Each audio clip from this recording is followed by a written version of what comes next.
How's it going, guys? Welcome back to the Patriot DIY channel. In this video, I'm going to be showing you how to apply edge banding to your plywood projects.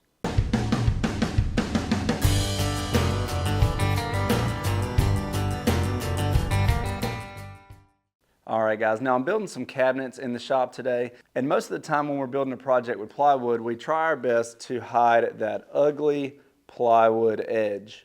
And one of the best ways to do that is using edge banding.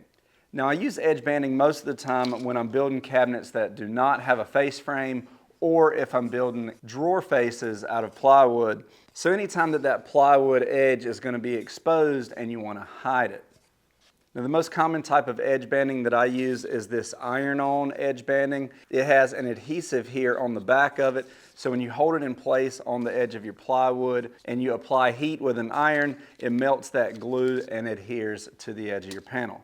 It's actually a pretty simple process once you understand how to do it and you have the right tools for the job. So I'm going to get in here and go over everything you need to apply your edge banding, and then I'm going to show you step by step exactly how to do it. But first guys, if you haven't done it yet, make sure you hit that subscribe button down below, hit that notification bell, and give us a thumbs up. Now there's just a few things you're going to need to apply your edge banding. First, you're going to need the edge banding itself. This is 3/4 inch iron-on birch edge banding because that's what I had laying around. And it still works because my material is actually less than 3/4. But ideally, you'd probably want to use 7/8 edge banding for 3/4 inch material. You can see this is just a very thin strip of real birch wood. And then on the back of it, you have this glue that melts when it's heated up with the iron and adheres to the edge of your plywood. The next thing you're going to need is an iron. This is just a standard household iron. I picked this up at the dollar store, really cheap, and it's going to work just fine for applying this edge banding. Now they do make specialty irons specifically for applying edge banding, but those can be very expensive and it's going to do the exact same thing that this is going to do. So don't waste your money, just get you a standard household iron for this. Now typically you're going to be applying edge banding that's just a little bit wider than your actual material, so you need to trim off that excess, and that's where this edge banding trimmer comes in. This is from FastCap and it has these 4-way blades here on the inside, and the way this is going to work is you're just going to clamp this onto the edge of your material, and as you pull it across, it trims off any excess. You're also going to be applying this edge banding a little longer than your actual material, so you're going to need to trim off the ends, and the best way to do that is with some flush cut pliers. These are also from FastCap and they are perfect for trimming the ends off of your edge banding. You can see the edge of this plier is perfectly flat and it gives you a nice flush cut, so you can cut that edge banding right to the end of your material.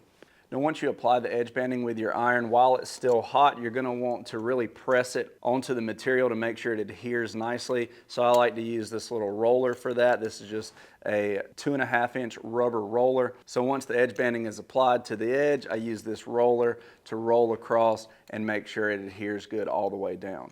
I also like to have just a good pair of scissors for trimming that edge banding to length. You're also going to want a couple clamps for clamping your material down to the workbench, and a sanding block for blending the edges so you can get a nice clean look once that edge banding is trimmed. Alright guys, now first thing I'm going to do is lay my workpiece down on the workbench, and I'm going to let it overhang the edge of the workbench so that I can clamp it down. And before I start, I just want to make sure I have a nice flat edge on that plywood. So I'm just going to lightly sand the edge that's going to be edge banded. I'm also going to very lightly hit these corners. I'm not really trying to round it over or anything like that. I just want to take off any of those burrs or splinters that you tend to get on the edge of your plywood. Then I just brush it to make sure I remove any dust that could stop my edge banding from adhering properly. Then I need to determine how much edge banding I need. So I'm going to roll out a little bit and I'll bring it here to the end of my workpiece. Then you can see I'm going to let that overhang about 1 inch, and then I'm just going to work my way down and give myself about 1 inch on the other side, and then cut it off with the scissors. Now when I'm working with a longer piece like this, I'll take the edge banding I'll position it here at the end, again making sure I have an inch overhang, and then I'm just going to take a little piece of painter's tape and tape this end. That's just going to help hold this in place as I'm working down at the other end. Now when you're setting your iron, you want to make sure you put it on the hottest setting available and then give it ample time to warm up. Now once my iron is good and hot, I'm going to go ahead and position my edge banding, and I want to make sure that I have an even amount of excess at the top and bottom. Now I'm just going to hold that right where I want it and then press the iron onto the edge banding. I'm just going to hold it there for a couple seconds to allow that glue to start to melt, and then I kind of work it back and forth. I'm also tilting up and down to make sure it adheres really good on those edges. I'm going to do the same thing here at the end and slightly tip it towards that corner to make sure it adheres good on that corner. And then I just work my way down, and I'm going to use my left hand here to help hold the edge banding right where I want it. And again, I'm just working that iron down, back and forth, tipping it up to hit those edges and make sure it adheres nicely all the way. And while you're doing this, you want to make sure you're holding that iron there long enough to allow that glue to melt, but not so long that you're going to burn your edge banding. Once I get close to the end, I can go ahead and remove that tape and then continue on all the way to the opposite end. Now once I'm all the way to the other end, I'm going to go all the way back down, just pressing as I go.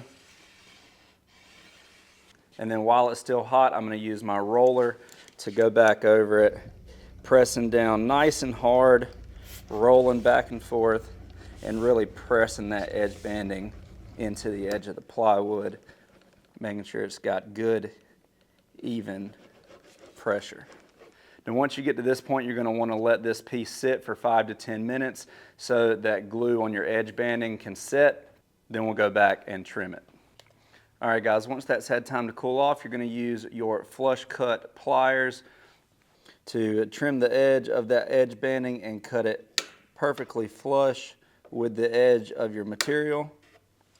Do that on both ends. Then we're going to use the edge banding trimmer to trim off the excess. Now before you do this, you want to take a look at your edge banding and determine which direction the grain is going, and you're going to want to follow the grain when you're trimming. So you want to just position this right over the edge of your material. You're going to clamp down using your hand, and then you begin to pull back. And as you do, it's going to trim off any excess. Once that's done, you're going to go back with your sanding block and then just lightly sand that transition between your plywood and the edge banding, just kind of blending it together. And you'll start to see that edge just kind of disappear. What we're doing is taking off any leftover glue squeeze out and just kind of blending that edge. And do the same thing here at the corners. And when you're sanding the corner, you want to make sure you're pushing away from the edge banding so you don't have to worry about potentially pulling it back away from the plywood. And what you end up with is this really nice, beautiful edge that has the look of solid wood. And just to remind you guys, this is what we started out with, and this is where we ended up.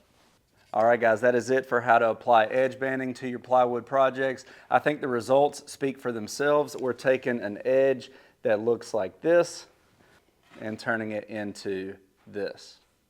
I hope this video helped you out, guys. I will have links to all of those tools that we used in the description below if you want to get those for yourself. And if you want to see the full video for these tall garage cabinets that I'm building today, make sure you stay tuned and join the PatriotDIY community so you can get early access to that video.